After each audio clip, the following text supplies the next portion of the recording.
Why are you making friends with the poor people?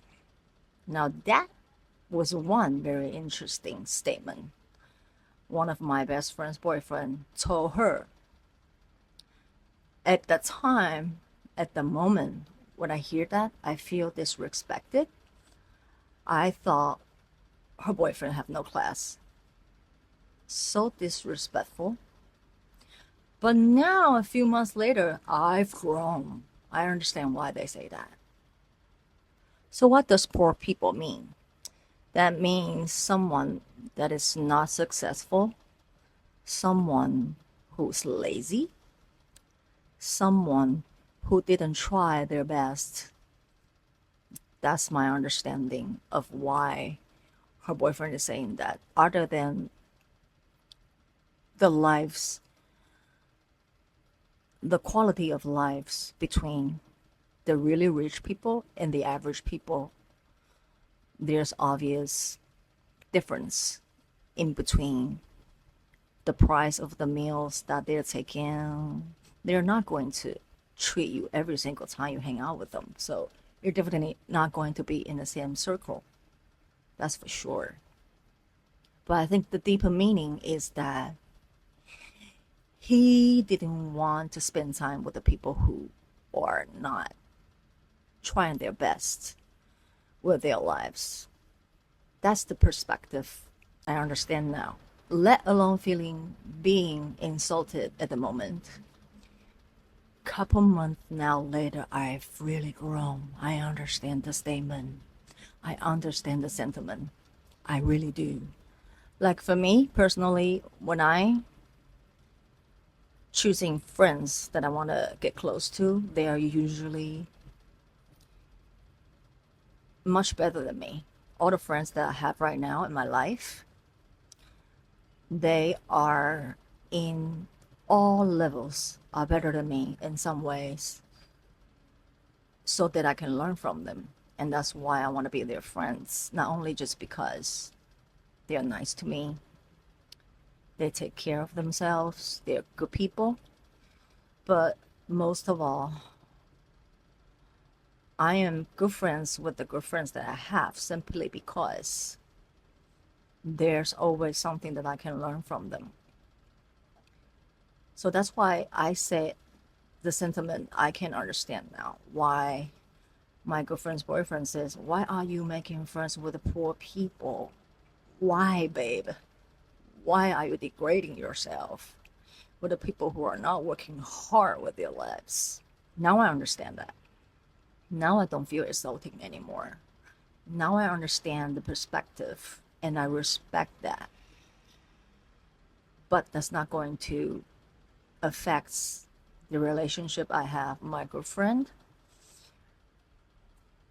I might not want it to be hang out with them. And it's not appropriate for them to invite me, but that's okay. I'm not hurt. I'm not hurting.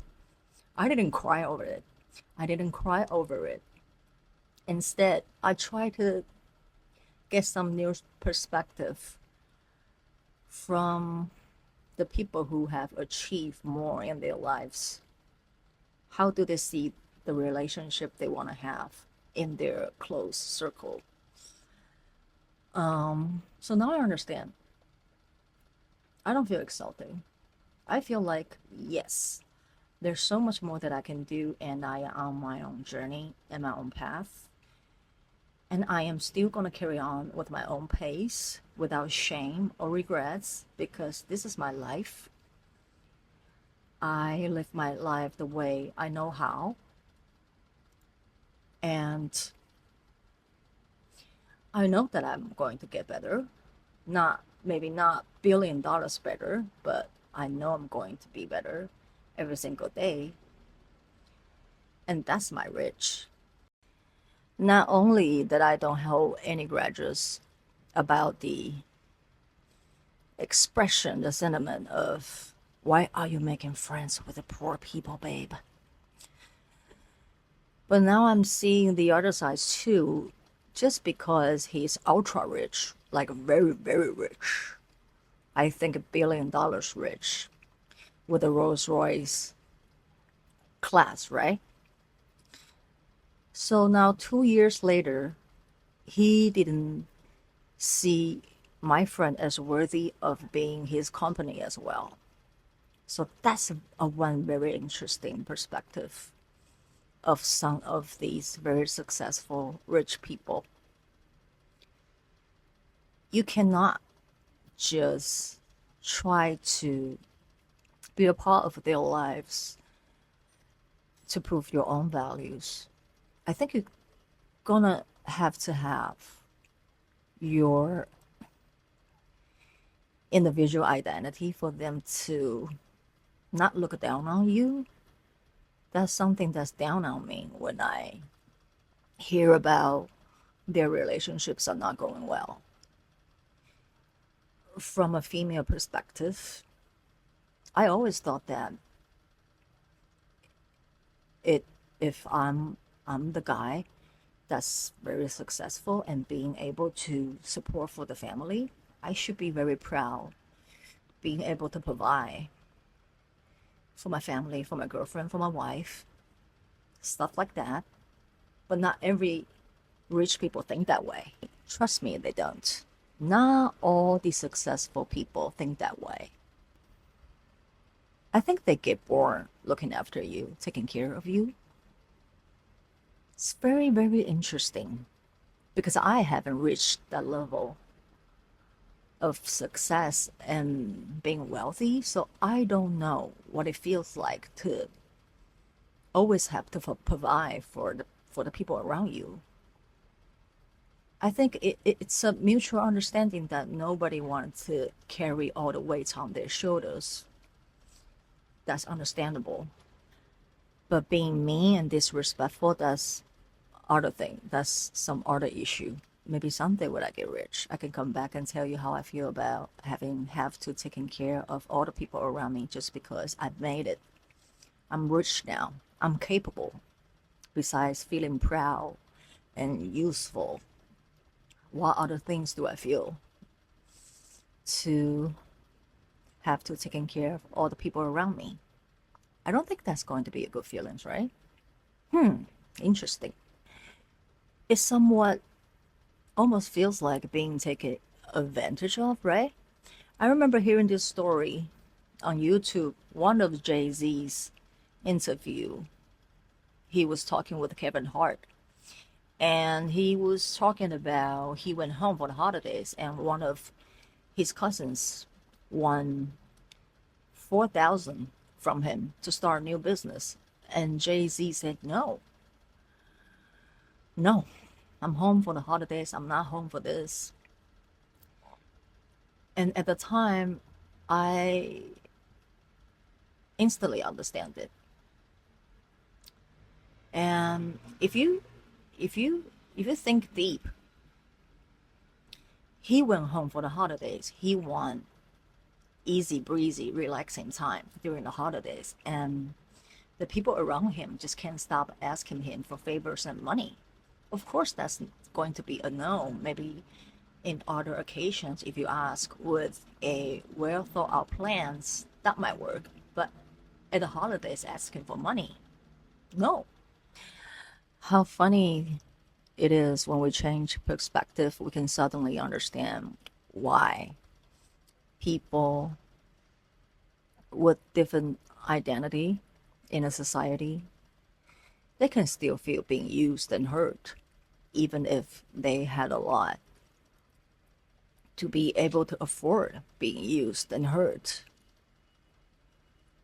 they just don't want to. And that's their rights. As the case for Jay-Z, 4,000 for him would be absolutely nickels, pennies of nothing. But he still says no.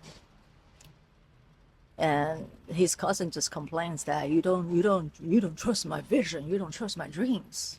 No, he simply just don't trust the timing. Asking him for money on the holidays. That's simply a timing issue. But anyways, I just want to share my reflection on how I see that insult directly shooting for me of how I learn in this situation. On the positive side, realize that I do realize that there's still a lot that I can do with my life, and I walk very slow, but that's who I am. So I don't complain. I enjoy my pace. I enjoy the way I live my life.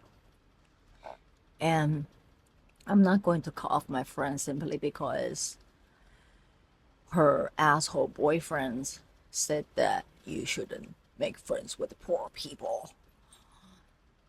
I'm going to be here. Me and my girlfriends are fine. I don't care about what you said. Whenever my friend need my support, I'm going to be there. We're good friends. You can say whatever it is you want. Lesson learned. No matter how a person is capable, successful, and rich, they never ever feel the obligations of looking after anyone in their lives unless they feel like the giving, that giving is actually going to give them something back. That's how relationship works. So I don't think it's ever about how cheap and disrespectful he was. I think it's simply human instincts that none of us want to be taken advantage of and taken for granted of.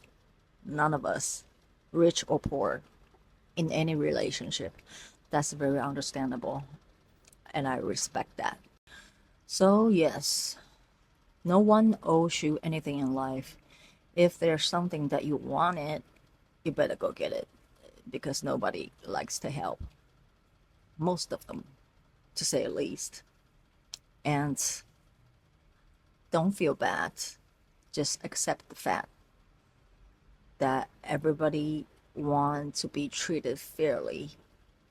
So if you ever came across anyone that is successful and wealthy, you want to know that they still want the same respect that you have with your own family and your own friends.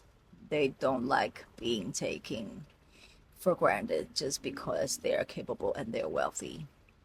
That's that's their that's their cake. They own their cake. They earn their own cake.